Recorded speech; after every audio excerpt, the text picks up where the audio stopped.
How's it going, guys?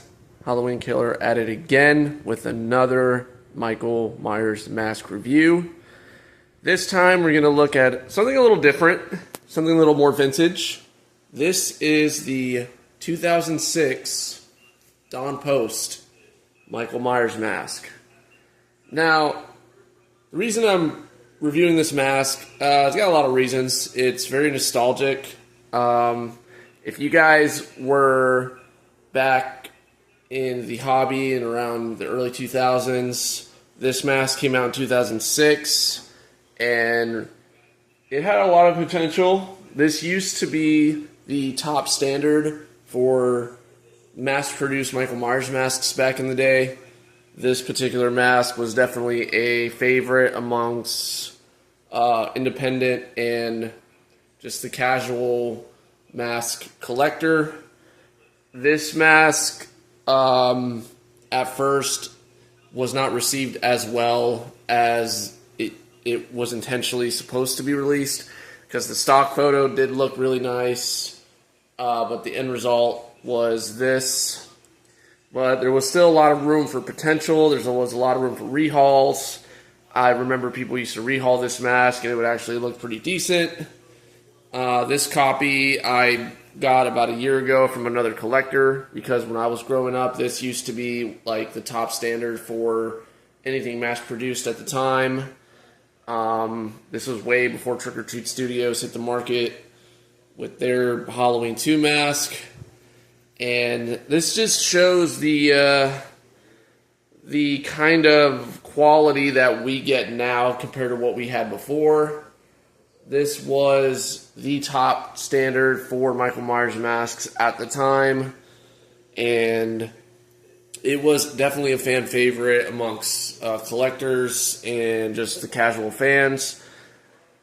It's funny how far we've come when it came to just Michael Myers masks in general. This being what was considered one of the best ones you can get mass-produced wise at the time. And that's why I say Trick or Treat Studios definitely knocked it out of the park with their molds. Because this here used to be what we got, unless you went independent. And, I kind of miss that dynamic where the mass-produced masks were a lot crappier, a lot more generic. And, I think if you were definitely a member in the community back in the day, I felt like the community was a lot stronger. Mass-produced masks were not as sought after, so people did look elsewhere for the independent market. And I feel like the community was a lot richer back then. The community was a lot stronger. And Michael Myers masks were a lot more popular independent-wise.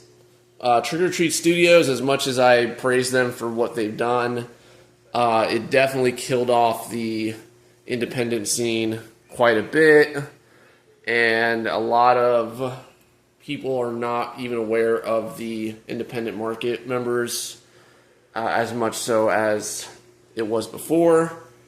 But this mask obviously is very nostalgic to me personally, because back in 2006, I was probably in 6th grade.